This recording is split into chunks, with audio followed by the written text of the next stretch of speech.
एक दंपति और उनकी दो शोभा और नैना नाम की बेटियां रहती थी। शोभा सीधी साधी और बहुत दयालु थी, वहीं नैना चतुर, चालाक और लालची थी। शोभा नैना की सगी बहन नहीं थी। बहुत साल पहले जब उनके माता पिता की कोई संतान नहीं थी, तब उन्होंने शोभा को गोद ले लिया था। उसके बाद नैना का जन्म हुआ। घर में जब भी कोई खिलौने या खाने पीने की चीजें आती तो नैना सारी चीजें लेकर बैठ जाती थी और शोभा को बहुत थोड़ी ही चीजें देती थी। शोभा इस बात से दुखी हो जाती थी। ऐसा करते करते कई साल गुजर गए।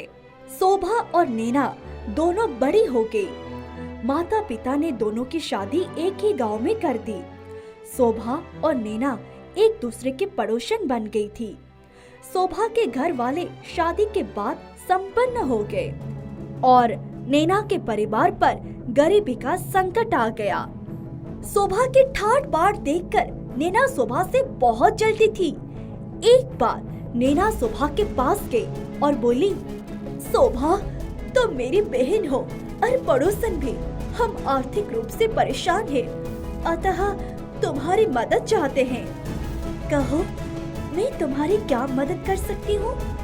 तब नैना ने कहा, मेरी परिस्थिति ठीक नहीं है, क्या तुम हमारी थोड़ी बहुत जरूरत को पूरा कर सकती हो? हाँ जरूर, तुम्हें जो भी चाहिए हमारे घर से आकर ले लिया करो। ठीक है।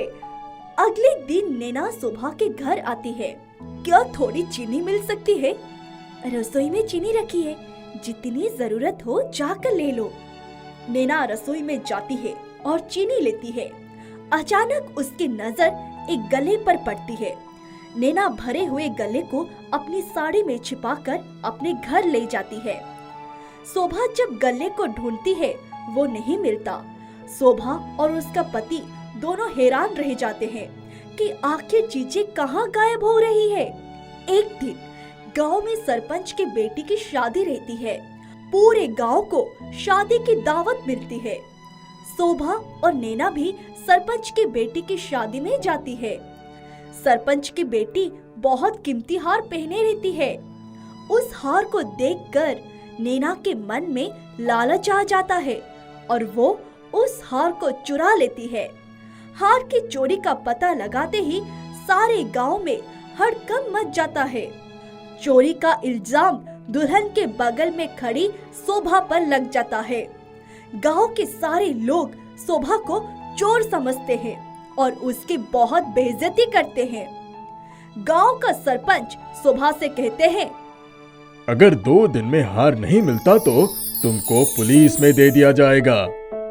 उधर हार चुरा कर नैना अपने घर ले जाती है और अपने घर में छिपा देती है।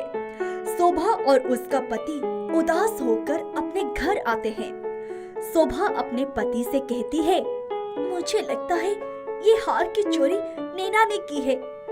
उस दिन मैंने उसे ही हार जैसी चमकदार वस्तु छिपाते हुए देखा था। तब उसके पति ने कहा, अरे वो तो तुम्हारी बहन है, भला वो चोरी कैसे कर सकती है? शोभा, नैना को मैं बचपन से जानती हूँ। वो बहुत लालची है, छोटी छोटी चोरियां करती रही है।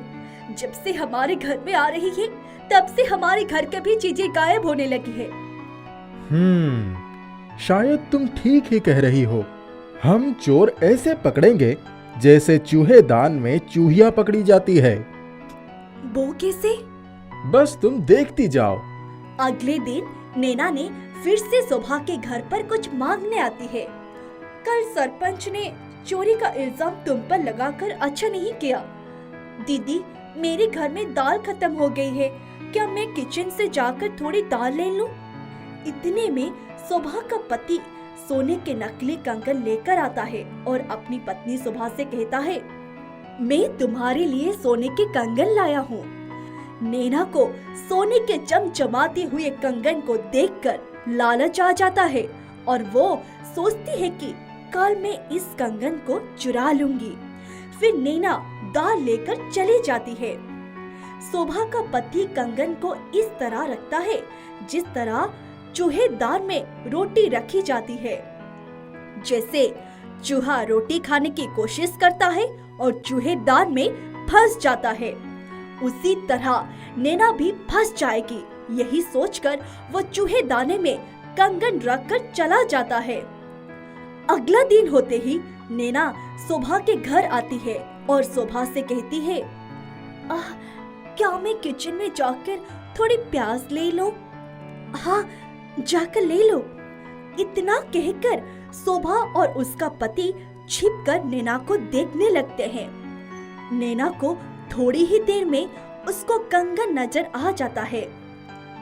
वो जैसे ही कंगन को उठाने के लिए छूती है, उसके हाथ में हथकड़ी लग जाती है और वो फंस जाती है। शोभा और उसका पति जब नैना को फंसा हुआ देखते हैं तो फौरन गांव वालों को और गांव के सरपंच को बुलवाते हैं। गांव का सरपंच आता है और नैना से पूछता है, क्या तुमने ही मेरी बेटी का हार चुराया है? तब नैना कहती है, वो हार तो शोभा ने चुराया था। फिर शोभा कहती है, सरपंच जी, आप नैना के घर में तलाशी लीजिए, आपकी बेटी का हार मिल जाएगा। इसके बाद तलाशी लेने पर वो हार नैना के घर में ही मिल जाता है। तुम्हारे लालच की वजह से आज तुम्हारे साथ ये हो रहा है। नैना शोभा की बातों को सुनकर दुखी हो जाती है। चोरी करने के जुर्म में गांव वाले नैना को गिरफ्तार करवा देते हैं।